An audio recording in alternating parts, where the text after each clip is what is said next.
Ya, ahora sí. Entonces vamos a empezar la clase de hoy, que es de la guía número 9. Recuerda que toda la unidad 2 que hemos estado viendo corresponde a los sistemas relacionados a la nutrición. La guía 7 que vimos era de los tipos de nutrientes, las enfermedades, y ustedes calculaban la tasa metabólica basal. En la guía 8 vimos sistema digestivo. Y ahora en la guía 9 vamos a ver sistema respiratorio y circulatorio.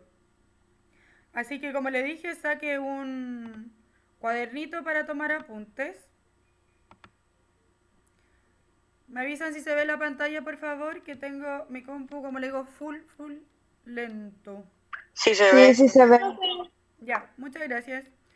Ya, entonces chiquillos, la primera parte, recuerde que era la información de los classroom, y acá están las clases que vamos a tener en el mes de julio. La primera es la de hoy día, a las 12, y la otra va a ser el jueves 23. Acá está la tabla resumen de las guías. Insisto, todas las guías que estamos mandando ahora, 7, 8 y 9 y 10, son guías formativas. Pero esas guías formativas no quiere decir que no las tenga que subir, la tiene que subir igual. Por ahora yo no le voy a poner fecha a ninguna guía de entrega. ¿Por qué? Porque como son formativas, usted ordena sus tiempos. Pero cuando sea la prueba, que va a ser en la guía número 11, ya tienen que estar subidas las 4 guías. Y yo ahí voy a revisar antes de la prueba que estén las 4 guías hechas y completas. Así que aproveche el tiempo ahora para que no se le junte todo en esta semana y tener que estar haciendo todo apurado y todo atrasado. Entonces, vamos a partir con el sistema respiratorio. Recuerde que eran 4 sistemas de nutrición importantes. Era el digestivo, respiratorio, circulatorio y excretor, o el que está relacionado con la orina. Sistema respiratorio es el encargado de ingresar oxígeno y eliminar dióxido de carbono. ¿Para qué? Porque el oxígeno es un nutriente y el dióxido es un desecho. El sistema intercambia gases con el ambiente, entonces yo ingreso oxígeno, lo ocupo, y el desecho que mi cuerpo elimina lo boto cuando yo boto el aire, cuando expiro. Vamos a ver los procesos respiratorios hoy día: el inspirar y el expirar, de entrar el aire y botar el aire. ¿Ya? Este intercambio de gases, de que entre oxígeno y sale el dióxido, se denomina el proceso de respiración. ¿Ya? Chiquillos, ¿el proceso de respiración es voluntario o involuntario? Involuntario. Voluntario. Entonces yo tengo que estar, ya, ahora voy a respirar.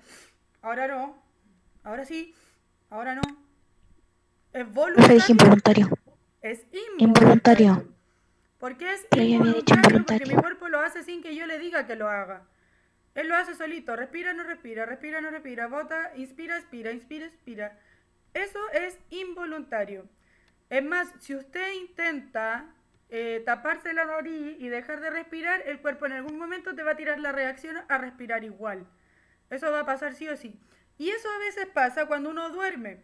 A veces uno está en un sueño tan profundo que como que el cuerpo cae tanto en el off, en apagarse, que en un momento la gente puede dejar de respirar, pero de repente, ¿qué pasa? La gente despierta así como sobresaltada rápidamente. ¿Para qué? Para respirar. Y eso se llaman apneas del sueño. O sea que en un momento del sueño yo dejé de respirar, pero mi cuerpo me manda la reacción de nuevo sí o sí, que tengo que hacerlo. Entonces, ¿cuál es el recorrido que tiene que llevar ahora el oxígeno en nuestro cuerpo? Y aquí yo les puse marcaditas todas las estructuras. Recuerde que en sistema digestivo también vimos estructuras que recorría el alimento. Ahora vamos a ver las estructuras que recorre el aire. Y por donde primero debería ingresar el aire es por las fosas nasales, ¿cierto? O la nariz, que son las zonas de conducción. ¿Qué quiere decir eso? Que solamente va a movilizar el aire, lo va a conducir. ¿Por qué es importante que la nariz, o sea, que el aire entre por la nariz y no por la boca? Pues la nariz tiene hartas funciones. Primero, filtra el aire de cualquier impureza, tierra o algún tipo de cosas que no sean necesarias que ingresen. Y por eso la nariz tiene mucosidades. Esas mucosidades ayudan a filtrar el aire. Lo filtra, lo humedece y aparte le cambia la temperatura. Lo deja un poco más tibio para que cuando ingrese al organismo no sea tan fuerte el shock del ingreso. Eso lo hace en la fosa nasal, entonces la nariz. Después de la nariz viene una zona que se llama faringe. Y la faringe es la zona que conecta la nariz y la boca. Entonces, al ingresar, hay una parte que se llama nasofaringe, que es nariz faringe, o hay otra que se llama bucofaringe, boca faringe. Por eso, cuando de repente uno, por ejemplo, está tomando un vaso de bebida y se ríe, te puede salir la bebida por la nariz. ¿Por qué? Porque la nariz con la boca se conectan por esta zona que se llama faringe. ¿Ok? ¿A alguno le ha pasado eso, que estornuda o cuando está tomando algo y le sale por la nariz Sí, me ha pasado. el Me ha líquido? pasado. Ya. Entonces, ¿para qué servía la nariz? Para filtrar cualquier impureza del aire, humedecer el aire y entibiarlo. Luego pasa a la faringe, que va a conectar la nariz con la boca. Luego vamos a seguir bajando y ahora vamos a llegar a una zona que se llama la laringe. Y esta estructura conecta la faringe, que es la parte de arriba, con la tráquea. La tráquea usted se la puede tocar, está aquí en el cuello. Haga el ejercicio y se toca la tráquea y es este huesito que está acá. Es un cartílago, es un cartílago y ese cartílago tiene también la función de conducir el aire. Entonces, ¿cuál es el camino? Fosas nasales, faringe, laringe y tráquea, ¿sí? Recuerde que la boca se conectaba hacia el esófago, no hacia la tráquea, por lo tanto son dos estructuras diferentes que van a avanzar. Una es el esófago por donde va el alimento y la otra es la tráquea por donde va el aire. A veces uno cuando se ahoga y se trapica y se pone a toser es porque entre estos dos conductos hay una puerta. O pasa el aire a la tráquea o pasa el alimento hacia el esófago. Cuando yo me trapico es porque lo más probable es que esa puerta se abrió mal. Y si yo estoy tomando agua y de repente me ahogo es porque el agua entró a la tráquea, donde se supone que va el aire, no donde va el alimento. Y es importante tener este resguardo de esta tapita que va o a abrir para que entre aire o va a abrir para que entre la comida. Ya, seguimos avanzando. Después de la tráquea, que es esta que está aquí, esa que se ve como color lila, si yo la toco es cartílago, es un tubo, entonces ingresa el aire por la tráquea y la tráquea se separa en dos conductos. Cada uno ingresa a un pulmón y estos conductos se llaman bronquios. ¿Alguno ha tenido bronquitis? No, ¿Nunca han tenido bronquitis? No Sí, le creo que cuando nunca chica. haya tenido bronquitis. yo sí, profe. El Matías sí tuvo. Es una enfermedad súper común, súper común.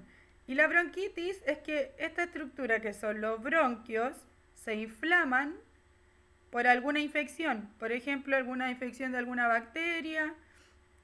O, por ejemplo, lo que está pasando ahora, que es el coronavirus, que es un virus, que ingresa acá a la zona respiratoria, ingresa por la nariz, puede ingresar también por la boca, baja por la faringe, laringe y llega a los bronquios y llega al pulmón. Y eso puede generar, cuando hay aquí algún microorganismo que no corresponde, por ejemplo una bacteria o un virus, puede hacer que el tejido que está acá de mis células se mueran. Y si se mueren, dejan de cumplir su función. Entonces, nariz va a ser fosa nasal, faringe, laringe, tráquea y bronquios. ¿Sí? Y finalmente, el bronquio, que es esta estructura que entra al pulmón, que es grandecita, se va a dividir en muchas otras pequeñitas, como ramas. Y todas esas ramas pequeñas se llaman bronquiolos. ¿Ok? Recorrido entonces, nariz o fosa nasal, faringe, laringe, tráquea, bronquio, bronquiolo. ¿Ok? Todas estas estructuras solamente conducen el aire. ¿Para qué? Para que llegue al pulmón. Ya. Luego que el aire entró al pulmón, pasó por el bronquio, pasó por el bronquiolo, entra una parte que entra al pulmón claramente, que son dos. Todos tenemos dos pulmones. Hay muchos órganos en el cuerpo que están de a dos. Hay dos pulmones, hay dos riñones, tenemos dos piernas, dos brazos, dos ojos, pero hay otras estructuras que están de a una, por si acaso. Los pulmones, yo no puedo vivir sin un pulmón. No puedo vivir solo con uno. Son los dos eficientes y necesarios. ¿Por qué? Porque los dos suplen toda la cantidad de oxígeno que yo necesito en el cuerpo. En cambio, por ejemplo, uno puede vivir con un solo riñón. Si yo tengo alguna enfermedad y me sacan un riñón, yo puedo vivir con el otro. El otro puede suplir toda la función y hacerlo, pero los pulmones no. ¿Ya? Puedo vivir también sin un ojo, si que tengo un accidente, pero no con los pulmones. Ya, y finalmente llegamos al alvéolo. Y el alvéolo es esta estructura que está acá, que se ve como que fuera un rosetón de puros globitos. Y ese rosetón de globitos está rodeado de vasos sanguíneos, o sea, venas, capilares, arterias, etc. Está rodeado. De manera que llega el oxígeno al alvéolo y el alvéolo se pega con un vaso sanguíneo donde circula sangre y el oxígeno entra a la sangre y la sangre le entrega al alvéolo el dióxido de carbono. Se hace ahí el intercambio de gases. ¿Dónde entonces? Principalmente en el alvéolo. Entonces el alvéolo trae el oxígeno, pasa a la sangre y el dióxido de carbono pasa de vuelta al alvéolo. Nosotros tenemos millones de alvéolos en los pulmones, pero los alvéolos son súper delicados y se pueden romper fácilmente. El coronavirus que nosotros conocemos le gusta instalarse a vivir acá, justo acá, ni en el bronquio, ni en el bronquiolo, ni en el pulmón como tal, en el alvéolo. Entonces, si se pone a vivir en el alvéolo, infecta esta zona, ¿qué va a pasar? ¿Qué me podría decir?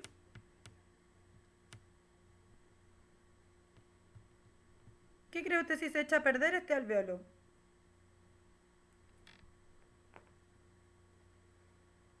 Por lo menos respóndame por el chat y lo leemos desde el chat. Pero necesito que participen, chiquillos. ¿Qué va a pasar si es que el alvéolo, que le acabo de decir la función... Vamos a ver el chat, parece que hay una respuesta. No me deja verla desde acá. ¿Qué dice? El alvéolo no daría de vuelta el oxígeno. Perfecto, Anastasia. Si es que el alvéolo se echa a perder o tiene una infección, ya no va a entregar el oxígeno a la sangre y la sangre no le va a devolver el dióxido de carbono. Si no ocurre ese proceso, nosotros podríamos morir fácilmente por alguna neumonía, por ejemplo, que es una enfermedad en los pulmones y específicamente en el alvéolo. Y eso está pasando hoy en día. La gente los tienen que entubar. ¿Qué quiere decir eso? Poner un tubo que baje por la tráquea, llegue a los bronquios y el tubo ingrese el aire, porque el pulmón ya no tiene la capacidad de hacerlo. Ya no está haciendo ese intercambio y entonces si yo lo entubo a la persona y le llega directo el aire al bronquio, es más fácil la llegada que tenga que hacer el recorrido completo. Ese es el problema que tiene el coronavirus, la gente pierde este intercambio de manera natural, entonces hay que obligarlo a que el intercambio ocurra para que puedan sobrevivir claramente. Gracias, Anastasia, por su respuesta. Hasta aquí, ¿alguna pregunta? Dejo de compartir. ¿Preguntas? No, profe. Los demás están al pendiente. Gracias, Belén. Yo tampoco tengo preguntas, profe. Gracias, Diego. Yo tampoco, profe. Ya, muchas gracias, Franco.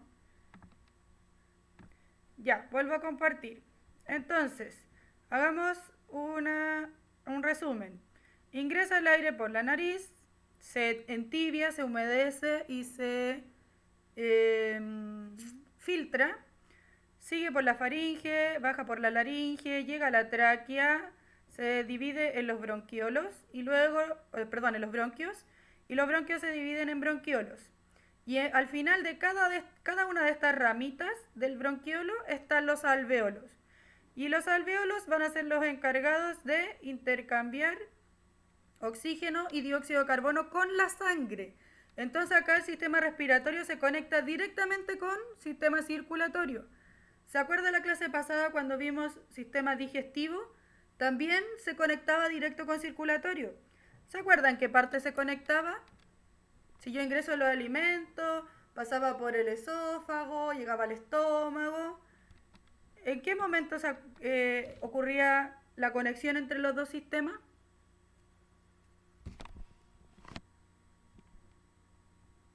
En digestivo, le estoy preguntando a digestivo, cuando vimos en la clase pasada.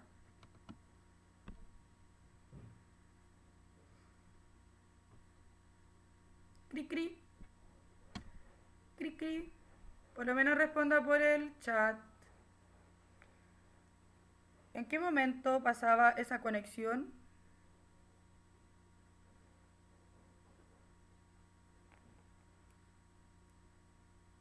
¿Nadie se acuerda? Lo repetimos hartas veces.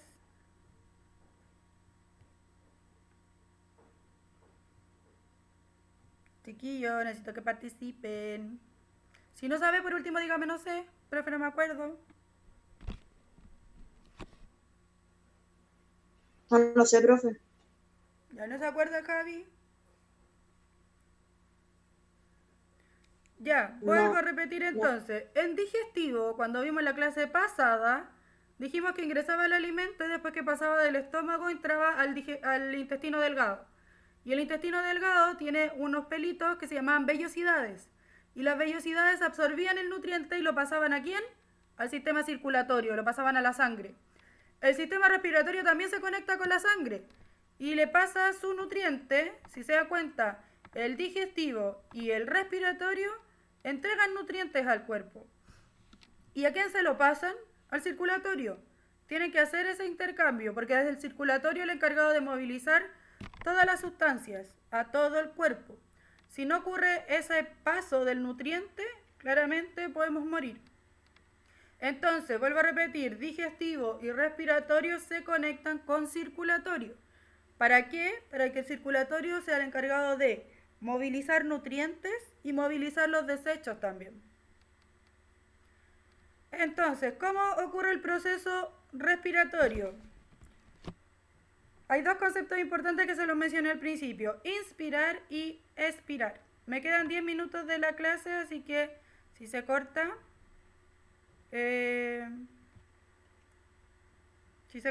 vuelvo a mandar link. Ya, inspirar entonces es ingresar el aire por la nariz y llevar todo este recorrido que ya explicamos, ¿cierto? Pero para que eso ocurra necesitamos que toda nuestra caja torácica, esto se llama caja torácica donde están los pulmones, se movilice. Recuerden, el pulmón va a ser como un globo, como una bolsita que yo tengo que inflar. Entonces yo cuando ingreso el aire, el pulmón se infla, eso quiere decir que toda mi caja torácica se va a expandir y posteriormente cuando se expande, se hace el intercambio gaseoso y cuando yo tengo que botar el aire, toda la caja debe achicarse. ¿Qué tiene que ocurrir para que la caja se expanda? Más encima los pulmones están rodeados de las costillas, ¿cierto? Pero entre medio de cada costilla hay un músculo que se llama músculo intercostal. ¿Qué querrá decir eso? Entre las costillas. No es tan difícil. Entonces, entre cada huesito de las costillas hay un músculo y ese músculo se denominaba intercostal. Al expandirse la caja, si por ejemplo mis dedos son las costillas y entre cada parte de mis dedos está el músculo. Cuando yo inspiro, o sea, ingreso el aire, el músculo se tiene que expandir. Y si se abre, la caja torácica también es más grande. Cuando yo boto el aire, ¿qué tiene que hacer el músculo? Contraerse y achicarse. Y así el aire se puede botar. Como que yo estuviera aplastando ahora el globo y botando el aire. Aparte, abajito de los pulmones, nosotros tenemos acá abajo un músculo que se llama el diafragma. Y ese músculo como que separa el cuerpo en dos. La parte de arriba, que es los pulmones y respiratorios, y la parte de abajo, donde está todo el sistema digestivo. Y ese músculo tiene que subir y bajar para yo poder respirar. Entonces cuando yo ingreso el aire, el músculo baja. Y si baja, yo hago que la caja torácica sea más grande. Cuando yo boto el aire, ¿qué hace el músculo? Sube y de esa manera el pulmón se achica, como se ve acá en la imagen. Entonces, cuando yo ingreso aire, el músculo va a bajar y ahí está la flechita hacia abajo. Y cuando yo boto el aire, el músculo va a subir, por lo tanto, el pulmón se va a achicar. Como que ese músculo ayuda a aplastar al pulmón para que el pulmón bote el aire. ¿Ok? Entonces, inspiro, se abren los músculos intercostales y baja el diafragma. Expiro, o sea, boto, el músculo intercostal se achica y el diafragma sube. ¿Qué pasa cuando a mí me da hipo? Yo creo que todos acá alguna vez hemos tenido hipo. Es porque el diafragma se descoordinó. Entonces, en vez de bajar y subir en cada uno de estos procesos, se descoordina y empieza como a subir y a bajar de manera descontrolada y a mí me empieza a dar hipo. ¿Por qué me da hipo? Porque en realidad no está aplastando bien al pulmón para que bote el aire ni se expanda. De hecho, cuando a mí me da hipo, como que me cuesta respirar. Da hipo y uno dice como... y intenta volver el aire a la normalidad. ¿Cómo yo me quito el hipo? Haciendo respiraciones profundas. Eso quiere decir que llene todo de aire el pulmón y el diafragma baje completo y se vuelva a coordinar. Hay algunas veces que pueden haber estado todo el día con hipo y desesperados. De hecho, una vez hubo un señor que se murió por hipo, porque estuvo como 2 meses con hipo y ya no aguantó más y después se mató, así literal. ¿Por qué? Porque él tenía una enfermedad que hacía que el músculo del diafragma no bajara ni subiera bien cuando se hacía el proceso respiratorio. Y se le desencadenó esta enfermedad cuando era adulto y estuvo meses con hipo. Ya, hasta aquí respiratorio. Es cortito. ¿Dudas? Preguntas.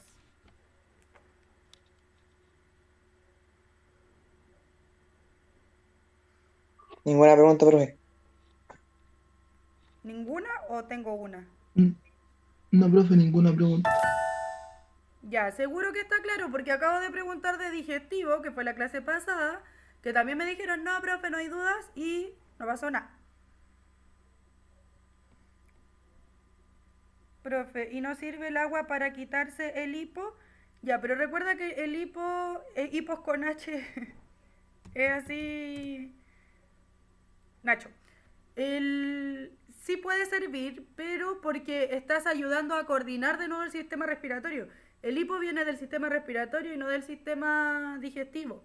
Entonces, la mejor forma claramente de controlarlo puede ser tomando agua, sí, pero porque con el agua vas a generar el tema de bajar el diafragma de nuevo.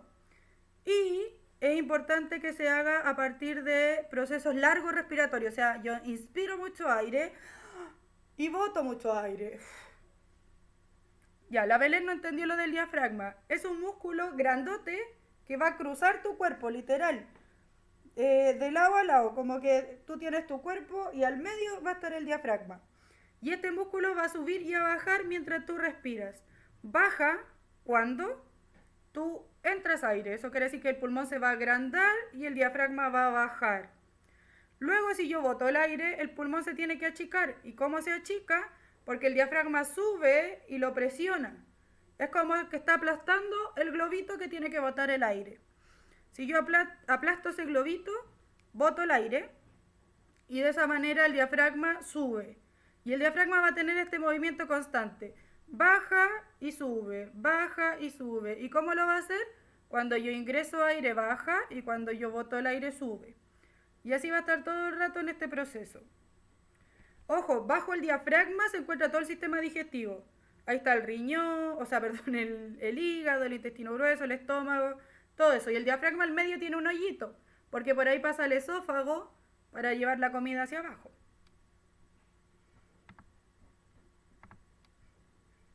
Ya. Pasamos a circulatorio. Parece que no se cortó la videollamada. Bueno. Mejor. Ya, el sistema circulatorio, recuerde que ya le he dado varios tips de cómo se tiene que conectar. él es el encargado de movilizar toda la sustancia hasta que a la célula de su dedo pequeñito del pie le llegue oxígeno, le llegue nutrientes, le llegue minerales, llegue agua, llegue todo. ¿Y quién es el encargado? Circulatorio. Cualquier herida que yo me haga en cualquier parte del cuerpo, voy a generar que salga sangre. Porque todo el cuerpo está completamente irrigado, esa es la palabra, irrigar es como que llega la sangre al lugar. Todo el cuerpo está irrigado de vasos sanguíneos. Y acá en este esquemita están todas las partes que tiene el sistema circulatorio. Tengo la sangre, los vasos sanguíneos y el corazón. ¿Qué es el corazón? Es el más importante porque es la bomba. El corazón bombea la sangre y es el encargado de movilizar todo esto. Sin el corazón, la sangre no se mueve. No se mueve por sí sola como que fluyera en un río, no. Es el corazón el que le da el impulso para moverlo hasta el dedo chico de su pie. Entonces, la sangre está compuesta de varias cosas. Uno, que se llama plasma, que tiene agua, sales minerales y tiene proteínas. Y otra parte que son células. Recuerde que cuando vimos los tejidos dijimos que la sangre era un tejido. ¿Y por qué era un tejido? Porque era un conjunto de células. Entonces, ¿qué células componen la sangre? Eritrocitos son los que ustedes conocen como los glóbulos rojos. Leucocitos son los que conocen como glóbulos blancos. Y las plaquetas son las que se conocen también como trombocitos. Entonces, ¿de qué está compuesta la sangre? De plasma, que en su mayoría es agua, y de células. Plasma y células. Y las células son glóbulos rojos, glóbulos blancos y plaquetas o trombocitos. Por otro lado, el sistema circulatorio también está compuesto de arterias, capilares y venas. Y vamos a definir cada uno de estos, como también cada uno de estos. Y vamos a conocer un poquito el corazón. Ya, acá hay un esquemita de qué está compuesto la sangre. Y les muestro esta imagen que vendría siendo un tubo de ensayo. Imaginemos que el tubo de ensayo se llenó de sangre. En estos exámenes, por ejemplo, ¿qué hacen? Si se llena de sangre y yo ese tubo lo empiezo a mover, con unas máquinas especiales que tienen en los laboratorios claramente, lo empiezo a mover, yo logro que se separe el plasma, que es esta parte blanca que está arriba.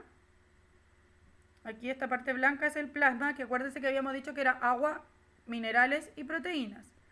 Y la parte de acá abajo se va a separar en las células. Las rojas son glóbulos rojos, obvios. Y las blancas que están aquí son glóbulos blancos o leucocitos.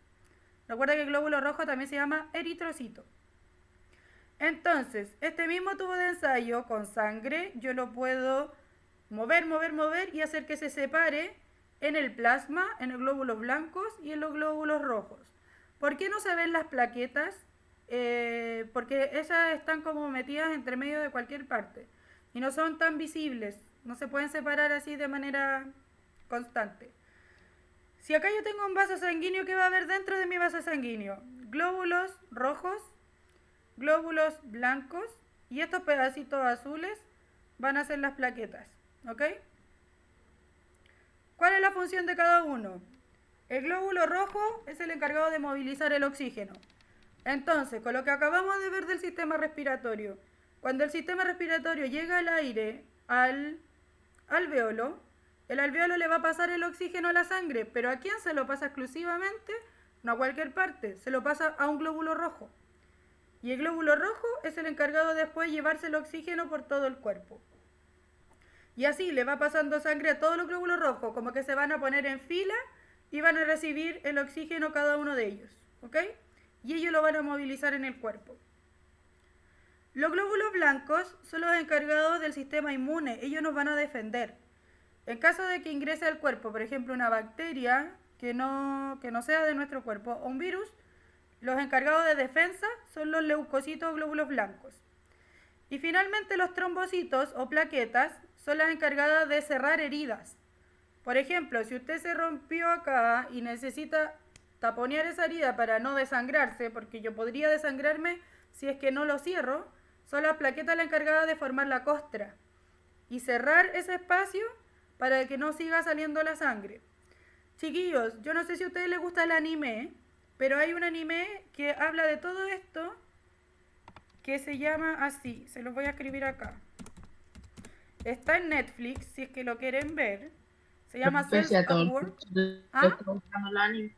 A todo el curso le está gustando el anime ahora. Se Qué volvieron bueno. todos locos. Me encanta a mí esa serie que se llama Cells at Work, que son células trabajando. Si quieren verlo y se van a recordar de esta clase, porque ahí explican qué hacen los glóbulos rojos, qué hacen los glóbulos blancos, las plaquetas que son más chiquititas las grafican como una niña pequeñita, etcétera. Las células, los glóbulos rojos, por ejemplo, llevan cajas de oxígeno y esa es su función, pues movilizar el oxígeno en el cuerpo, entonces ellas tienen que llevar la caja hacia las distintas partes del cuerpo. Y cuando el glóbulo rojo se devuelve es porque trae la caja con dióxido de carbono y tiene que llegar al pulmón a botar el dióxido de carbono. Si la quieren ver, está en Netflix, hay una temporada nomás, es súper cortita y ahí está el nombre, se llama Cells at Work. Entonces, función del glóbulo rojo, llevar oxígeno y llevar dióxido de carbono. Función del leucocito o glóbulo blanco, defendernos porque es parte del sistema inmune. Y función del trombocito o plaqueta es formar coagulación sanguínea, o sea, cerrar las heridas y formar la costra. ¿Ok? Aquí hay otro, acá está lo mismo que acabo de hablar por si acaso. Recuerda que la guía la tiene que leer después igual. Y vamos a ver el corazón. Ya nos queda una nomás. Ya, chiquillos, el corazón yo les dije que era la bomba que moviliza toda la sangre. Por ejemplo, le voy a dar el siguiente ejemplo. Si yo en una piscina quiero sacar el agua y limpiarla, y después devolverla a la piscina, las piscinas grandes, las gigantes, tienen bombas de agua. ¿Qué hace la bomba de agua? Ingresa con un tubo, saca el agua de la piscina, la limpia y luego la devuelve por otro tubo a la piscina. Y esa bomba genera movimiento del agua. ¿Qué hace la sangre como bomba? Hace exactamente ¿qué hace el corazón, perdón, como bomba? Hace exactamente lo mismo. Moviliza la sangre de un lugar a otro para que ésta pueda llevar los nutrientes o pueda llevar los desechos. Y nuestro corazón tiene varias partes importantes. Adentro del corazón hay 4 cámaras, está separado. Estas 4 cámaras se llaman los ventrículos y las aurículas. Las aurículas son las partes de arriba, mientras que los ventrículos son las partes de abajo. Entonces tengo aurícula derecha, aurícula izquierda, y obviamente si yo tengo mi corazón acá, digo que aurícula derecha es esta y aurícula izquierda es esta, ¿cierto? Porque está ubicado así. Ventrículo derecho va para acá y ventrículo izquierdo va para acá. Entonces, aurículas y ventrículos son 4 dentro del corazón. Y a cada uno de ellos entran y salen vasos sanguíneos. Tienen que entrar y salir vasos sanguíneos en cada lugar. ¿Para qué? Para que la sangre pueda movilizarse. Entonces, lo primero que hace la sangre es ingresar por esta estructura que está acá, que se llama vena cava superior. Aquí están todas las definiciones para que lo vuelva a leer. Entra la sangre a la vena cava superior y va a ingresar a la aurícula derecha, ¿cierto? Porque está conectada ahí. Luego el corazón genera la contracción, tic, ¿cierto? Aparte, no sé si ustedes se han dado cuenta, pero el corazón tiene 2 sonidos. Es como tic, tic, tic, tic, tic, tic, tic, tic, ¿cierto? ¿Por qué 2 sonidos? Porque el primer sonido es cuando las aurículas se contraen, se aprietan. ¿Para qué se contraen las 2 aurículas? Para que la sangre baje a los ventrículos. Entonces ingresa la sangre a la vena cava superior, que viene del cuerpo, las aurículas se contraen, tic, y baja la sangre a los ventrículos, y luego de los ventrículos la sangre tiene que salir, porque si se quedara ahí, el corazón nos explotaría. Entonces, tiene que salir la sangre primero. Puede salir hacia todo el cuerpo, por ejemplo, la aorta. La aorta se ve acá arriba, pero en realidad pasa como que se da la vuelta por atrás del corazón la aorta. Puede salir por la aorta o puede salir por las venas pulmonares. Y en las venas pulmonares, ¿dónde cree usted que va la sangre? Pulmonares. Cri, cri. Cri, cri.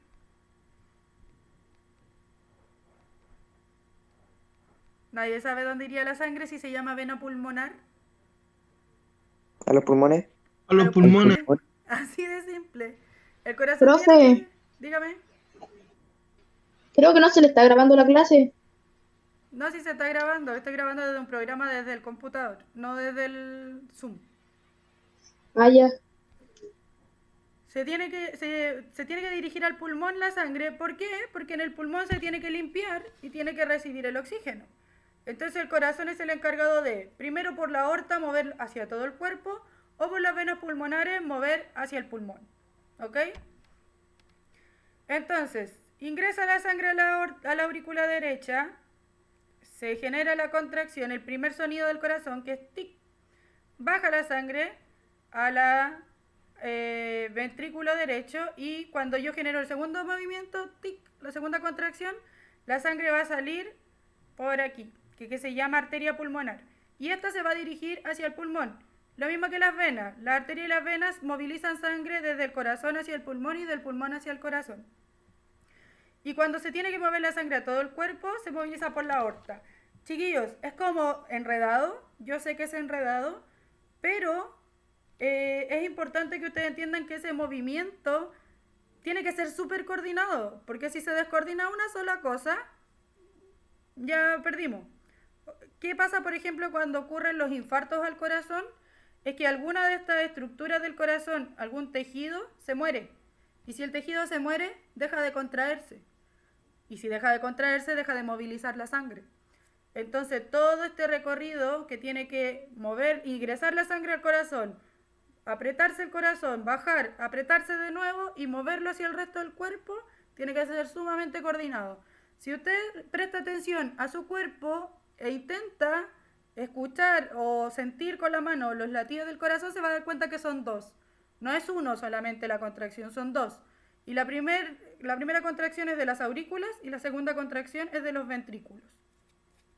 ¿Dudas hasta acá?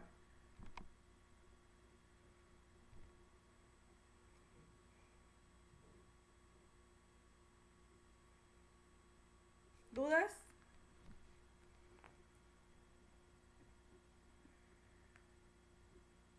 Chiquillos, a mí no me interesa No, que se profe, aprenda... ninguna duda. Gracias. A mí no me interesa que se aprenda todos los nombres del corazón, pero sí quiero que entienda la función general del corazón, que vendría siendo movilizar sangre a todo el organismo. Una de las grandes movilizaciones de esa sangre es a todo el cuerpo y la otra movilización es a los pulmones. ¿Para qué? Para que el pulmón limpie la sangre del dióxido de carbono y traiga de vuelta el oxígeno. Ya, y para terminar, Profe, dígame.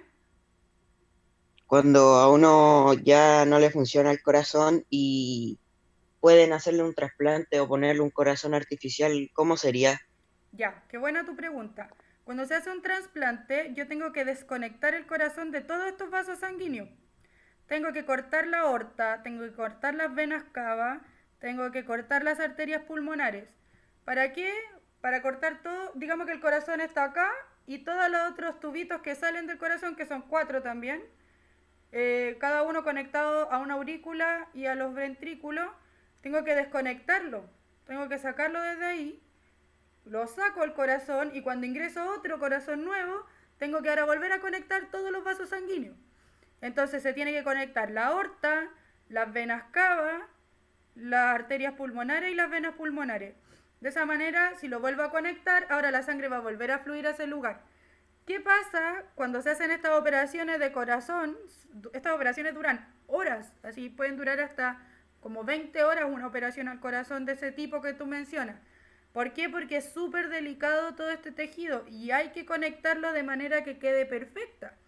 La vena que traía el corazón trasplantado y la vena mía.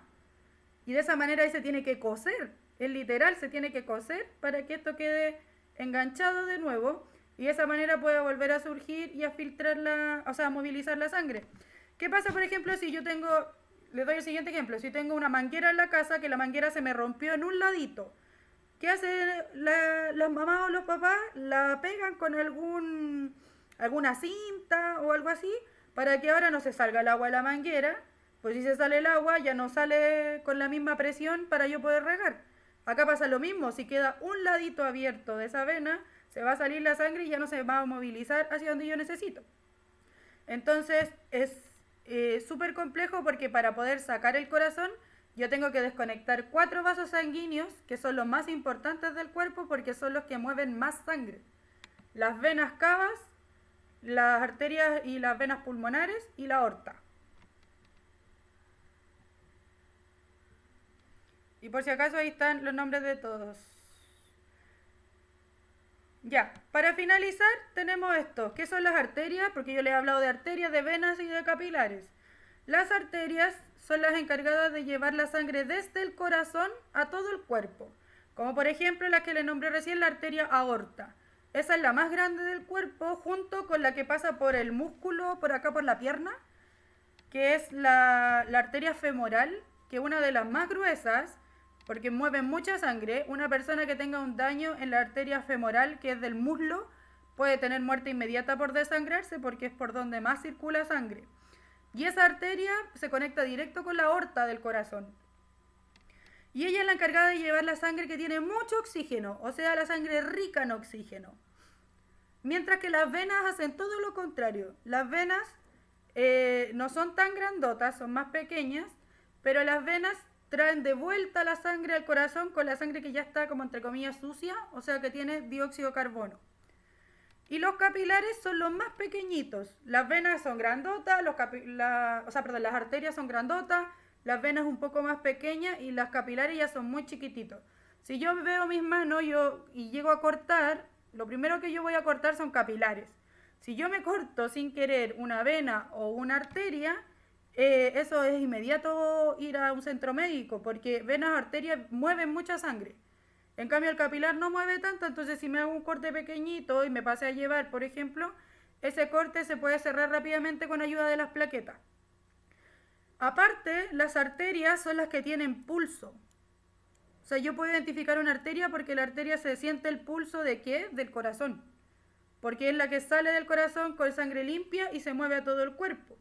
Entonces, el corazón dirige la sangre por la arteria y va mandando su pulso para que la sangre se vaya moviendo a través de los capilares o de la misma arteria.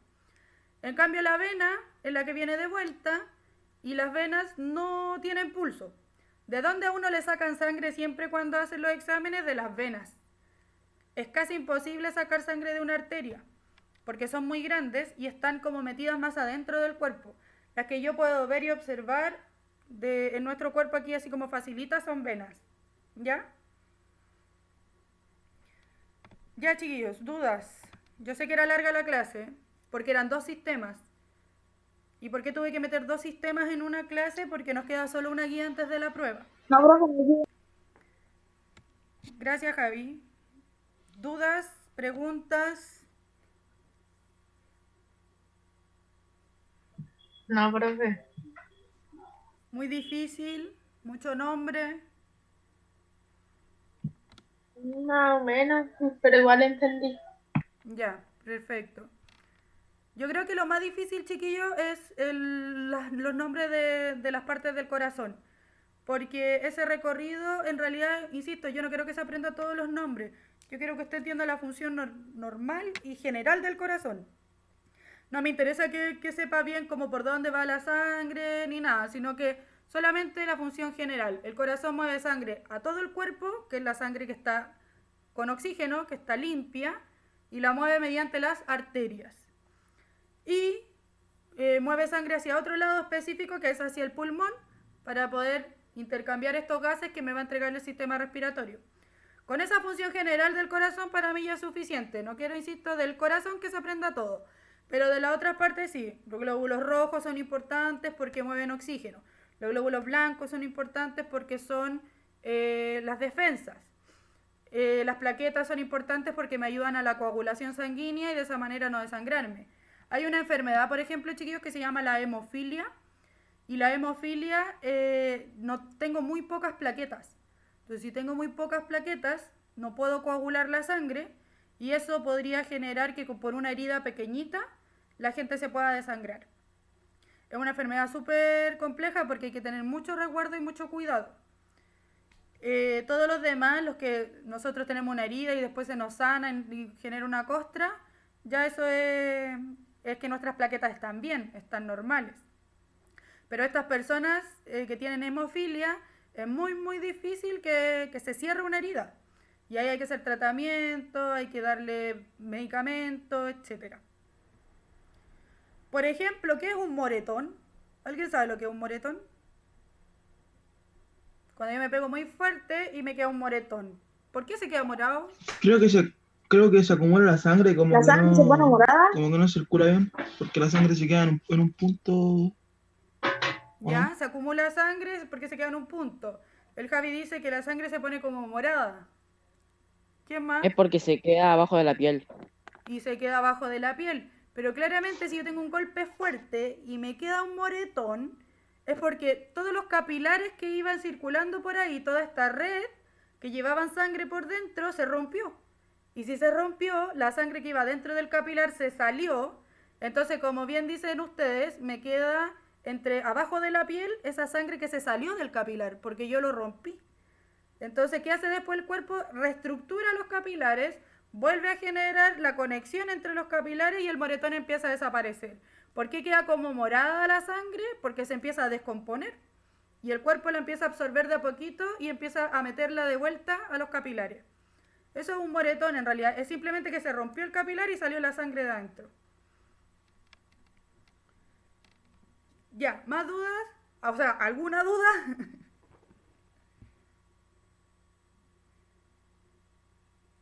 Yo ninguna, profe. Ya, chiquillos, No. gracias. Si tienen dudas, preguntas, por favor, ocupen el WhatsApp. Si para eso es, hablen ahí. Profe, sabe que no entiendo esta pregunta de la guía. Y yo le respondo, pregunte, porque cuando venga la prueba no quiero que tenga inconvenientes. Insisto, guía 7 era nutrición, guía 8 digestivo, guía 9 respiratorio y circulatorio. Y guía 10 va a ser sistema excretor. Y después viene la prueba. ¿Ok? ¿Y qué entra en la prueba? Las 4 guías anteriores. Entonces entra nutrición y los 4 sistemas. Ya, chiquillos. Entonces, si no hay más dudas, más preguntas, qué bueno que no se nos cortó.